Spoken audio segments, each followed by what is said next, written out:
देखो सवाल आज का नेक्स्ट टाइप है। रानी एक वस्तु को 20% लाभ पर बेचता है। यदि वह वस्तु को 10% कम पर खरीदता, मतलब पहले के अपेक्षा 10% कम पर खरीदता और 30 रुपये कम में बेचता, पहले से 30 रुपया कम में बेचता, तो कहता है कि 20% लाभ होता। तो ये 20% लाभ एक्स्ट्रा कब होता?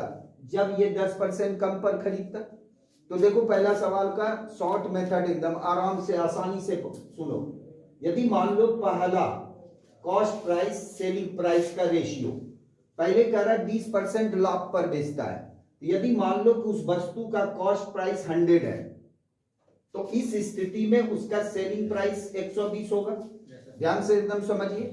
अब कह रहा है कि 30 रुपया कम में बेचता, तो 30 कम में बेचे हैं 120 में, 30 कम में बेचते तो कहता है 20% और 10% कम पे खरीदता। खरीदते हैं कितना में? 100 में। तो 10% कम में खरीदने का मतलब 90 रुपया में खरीदते। 100 का 10% यानी 10 रुपया कम, तो 100 में 10 घटा दिए, 90 कम में खरीदते, तब जाके 20% का क्या होता?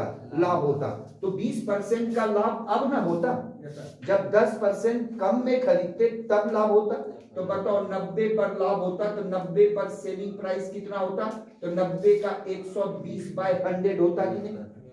90 पर ना अब 20% लाभ होता, यानी अब इसका करें सेलिंग प्राइस क्या होता? अब सेलिंग प्राइस 108 होता। तो बताओ पहले का सेलिंग प्राइस है 120 और अभी का सेलिंग प्राइस कितना है? 108। तो कै यूनिट का घटा हुआ? 12। ये 12 यूनिट जो कम हुआ वो किस कारण से? क्योंकि उसको 30 रुपये कम में बेचे, पहले से 30 रुपये कम में बेचे, तो 12 यूनिट का लॉस हुआ कि नहीं? तो 12 यूनिट किसके बराबर है बताइए? 30 के बराबर। तो आपसे कह रहा है क्रय मूल्य ज्ञात करें, तो क्रय मूल्य तो 100 यूनिट है, तो 100 यूनिट का मान क्या होगा बताओ? तो 30/12 अब गुना कितना? 100। तो ये आप कटा लो, 3 से 10, यहाँ 4 और ये 25। तो इस वस्तु का कॉस्ट प्राइस कितना था? 250। कोई दिक्कत समझ में आया? फिर से समझाते हैं, आप सुनिए। कह रहा है एक वस्तु को 20% लाभ पर बेचे, तो उस वस्तु का मान लो कॉस्ट प्राइस 100 था, तो 20% लाभ पर मतलब उसका सेलिंग प्राइस 120 होगा। अब कह रहा है यदि उस वस्तु को 10% कम में खरीदते, तो 90 रुपये में खरीदते, तो कह रहा है 20% लाभ होता। तो 20% लाभ का मतलब 90 का 120% उसका सेलिंग प्राइस 108 होता। ये कब हुआ कि 120 से आप आ गए 108 पर, यानी 12 यूनिट का लॉस हुआ। किसमें? सेलिंग प्राइस में। वो किसके कारण हुआ? तो 30 रुपये उसको कम में जो बेचे उसके कारण ना 12 यूनिट का लॉस हुआ। तो 12 यूनिट का वैल्यू कितना? 30। तो 100 यूनिट, क्योंकि कॉस्ट प्राइस पूछ रहा था आपको। ठीक है, डिटेल बता दें क्या? डिटेल भी बता दें तो ठीक है। पहले आप इसको उतार लिए, देखो कंसेप्ट से बताते हैं, वैसे कोई दिक्कत नहीं है, शॉर्ट में ही बनाना है आपको, लेकिन लॉन्ग से बता देते हैं। मान लो उस वस्तु का कॉस्ट प्राइस x है, ठीक है, तो 20% लाभ पर बेचने पर उसका सेलिंग प्राइस क्या होगा? x का 120%, ये तो शुरू से बता चुके हैं। अब बोला यदि वह वस्तु को 10% कम पे खरीदते, तो खरीदे हैं x रुपया में, तो उसका 10% छोड़ देते, यानी 90% उसका कॉस्ट प्राइस होता। तो x का अब 90% हम लोग कॉस्ट प्राइस हुआ इसका। बोला वो जितने में पहले बेचा, यदि उसमें 30 रुपया कम में बेचते, 10% कम में खरीदते और 30 रुपये पहले से कम में बेचते, तो जाके 20% का लाभ। यानी पहले बेचे हैं इतने में, यदि इसमें हम 30 रुपया कम कर दें, तो ये अभी का सेलिंग प्राइस होगा, नया सेलिंग प्राइस। तो ये जो सेलिंग प्राइस होगा वो कह रहा है कि नया जो कॉस्ट प्राइस है उस पे 20% का लाभ होता। तो नया कॉस्ट प्राइस तो ये है, इसका क्या परसेंट लाभ होता? 20%। 20% लाभ का मतलब 120/100 इसका सेलिंग प्राइस होता। ये सेलिंग प्राइस कब हुआ? जब पहले की अपेक्षा 30 कम में बेचे, तब ये सेलिंग प्राइस हुआ। तो सेलिंग प्राइस तो इक्वल है, तो यहां से इसका मान निकाल लेंगे। ये इसको कट कर दीजिए, या 120 x/100 अब माइनस कितना हो जाएगा, ये जीरो कैंसिल करिए, ये जीरो जीरो, तो वर्गनामा 78 से, यानी 108x/100 होगा। अब बराबर ये -30 है, इधर आ जाएगा +30, तो ये देखिए 100 इसका एलसीएम हुआ, तो यहाँ 120x - 108x बराबर 30 होगा। क्रॉस मल्टीपल करिएगा तो ये 12x बराबर बताइए 30 गुना 100 होगा, तो x बराबर क्या हो जाएगा 30 गुना 100, अब बाई कितना 12, तो इसको कटा लीजिए, यहाँ 10, 3 से कटाए 4 और यहाँ से 25, तो इस वस्तु का कॉस्ट प्राइस कितना होगा 250। समझ गए, क्लियर, कोई दिक्कत, समझ गए ना। ध्यान से देखो, सेकंड क्वेश्चन सेम पैटर्न का सारा क्वेश्चन है पांचों। अब जरा ध्यान से देखो, कहीं दिक्कत नहीं, इसीलिए सारा प्रश्न आपको सेम पैटर्न का डाल देते हैं। फिर अभी 5 क्वेश्चन और देंगे, वो अलग होगा टाइप का, उसको भी ध्यान से, लेकिन ध्यान से देखते चलो, शॉर्ट में बनाओ, लॉन्ग में नहीं बनाना है, समय कम रहता है। एक वस्तु उसके क्रय मूल्य से 5% अधिक पर बेचता है, सवाल सेम है। यदि उस वस्तु का कॉस्ट प्राइस आप मान लो 100 रुपीज, तो इसका सेलिंग प्राइस 105 होगा। बोले उसने उसके लिए जितना भुगतान किया, जितना भुगतान करने का मतलब कॉस्ट प्राइस जितना आप दिए, तो उससे 5% कम पर खरीदता, यानी 100 में आप भुगतान किए थे, अब 5% कम यानी 95 रुपया में उसको खरीदते, तो कह रहा है यदि 2 रुपये कम में बेचा होता, बेचे हैं 105 यूनिट में, 2 रुपये कम में बेचा होता, यहाँ देखिए ये यूनिट माने हैं, ये 105 रुपया नहीं माने, 100 यूनिट 105, तो लोग क्या करता है इसमें कि 2 रुपया घटा देता है, 103 लिख देता है, ऐसा नहीं है, ये यूनिट माने हैं और यहाँ रुपीज है, इसलिए ये 2 रुपया कम, दैट मीन्स 105 यूनिट में 2 घटेगा, तो 105 रुपीज नहीं है, ये गलती नहीं करना है। अब बोला 5 कम पे खरीदता और 2 रुपये कम पर बेचता पहले से, तो 10% लाभ होता। तो ये 10% लाभ कब होता, जब आप उस वस्तु को 5% कम में खरीद के लाते तब ना, तो 10% लाभ होने का मतलब 95 पे होता। अब इसका सेलिंग प्राइस क्या होता है, 95 का 110% होता, 100% तो आपका कॉस्ट प्राइस प्लस 10%, तो यहाँ से इसको कटाइए, इसको जोड़ लीजिए, 5 9 5 14, 104.5 यूनिट, 105 से ये क्या हुआ 104.5, यानी 0.5 यूनिट लॉस हुआ। ये 0.5 यूनिट लॉस किस कारण से हुआ, क्योंकि पहले की अपेक्षा 2 यूनिट कम में बेचे, इसके कारण ना। 2 यूनिट कम में बेचने से, ये देखते हो पहले सेलिंग था इतना, अभी सेलिंग इतना है, तो ये 0.5 जो कम हुआ, ये किसके कारण हुआ कि उसको हम 2 रुपये कम में बेचे, तो 0.5 यूनिट का वैल्यू 2 हुआ, तो आपसे पूछ रहा है उसका सीपी बताओ, कॉस्ट प्राइस, तो 100 यूनिट्स का मान क्या होगा 2/0.5 इंटू कितना 100, तो ये पॉइंट से यहाँ चला आएगा और इसको कैंसिल आउट करोगे तो 200, यानी उस वस्तु का कॉस्ट प्राइस कितना होगा 400। 1 सेकेंड का क्वेश्चन है, 1 सेकेंड का क्वेश्चन है, आराम। अब देखो साधारण यहाँ फ्रैक्शन दे दिया है, तो ये ध्यान रखना जब फ्रैक्शन का टर्म आवे तो आपको लिख के दिए थे, उस फ्रैक्शन को एकदम डायरेक्ट याद रखो, सबसे आसान तरीका है, वही टर्म बराबर आता है परसेंटेज में भी जो पढ़ाए थे, उसको एकदम ध्यान रखोगे, जल्दी बनाना है। एक तो आप तोड़ के बनाओ, लेट नहीं लगना चाहिए, इसीलिए आपको बताया उन सब चीजों को ध्यान में रखना है।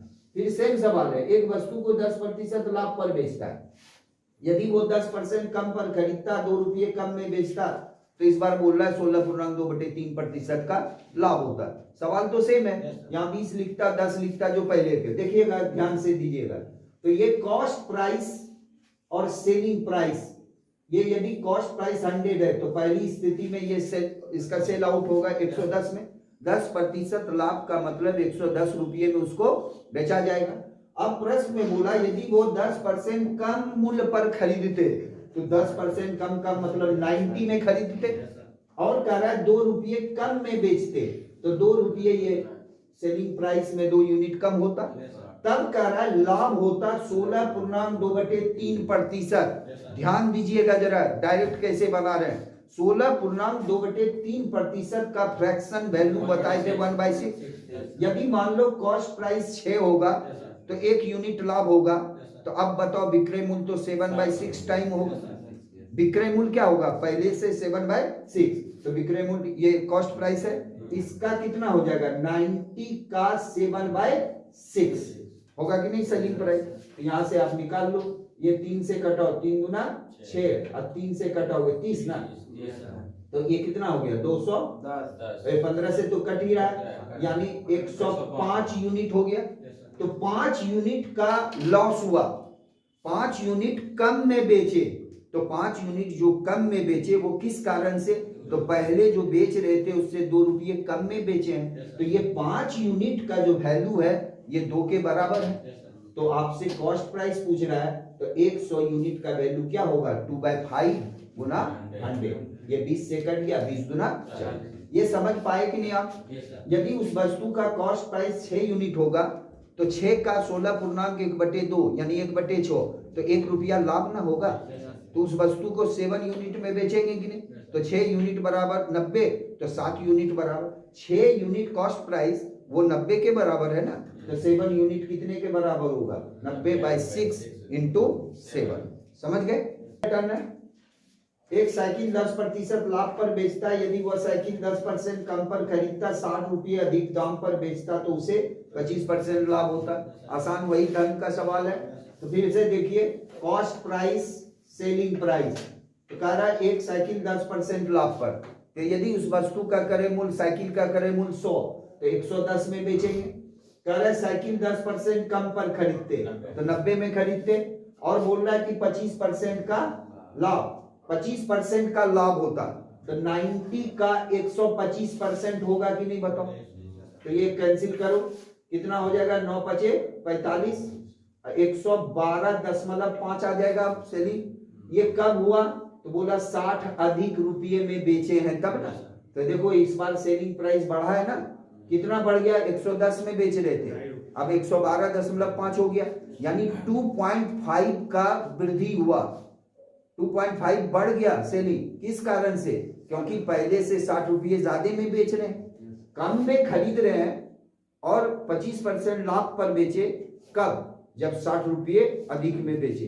तो 2.5 का वैल्यू 60, तो 100 का वैल्यू निकाल लो, 60/2.5 इंटू कितना 100। ये पॉइंट से पॉइंट कैंसिल, 25 चौक 100, तो 6 चौक 2400, यानी उस साइकिल का क्रय मूल्य कितना होगा 2400 रुपये होगा।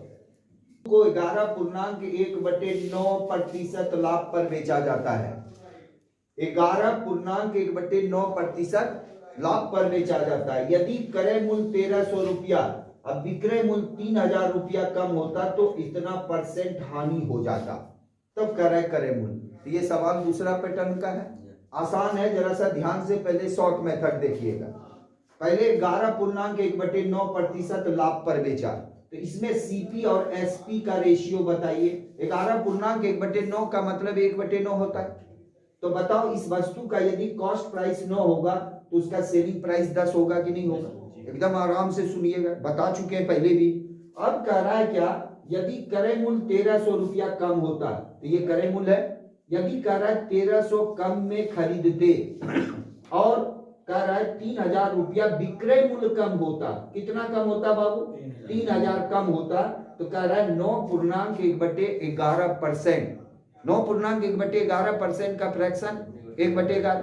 तो इस बार 11 रुपया यदि क्रय मूल्य होता तो 1 रुपये का हानि हो जाता, यानी 10 रुपया उसका विक्रय मूल्य होता।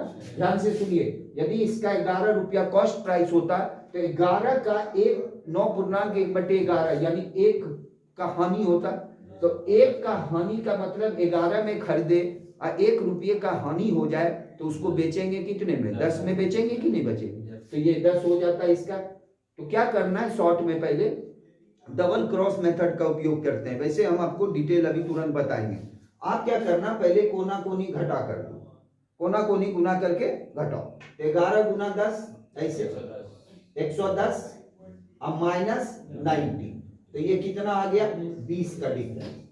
अब यहां देखना जरा क्या कर रहे हैं, यदि दोनों कम हो या दोनों अधिक हो, समझिएगा, तो दोनों का डिफरेंस कर लेना है। मतलब इस बार क्या करोगे, इस 10 को इससे गुना करो और इस 11 को इससे करके डिफरेंस कर लो। मतलब माइनस का और ये माइनस का कोई मतलब नहीं। यदि दोनों माइनस है तो दोनों को गुना करके क्या करेंगे, आपस में घटा देंगे। यदि दोनों प्लस है तो क्या करेंगे, गुना करके माइनस कर देंगे।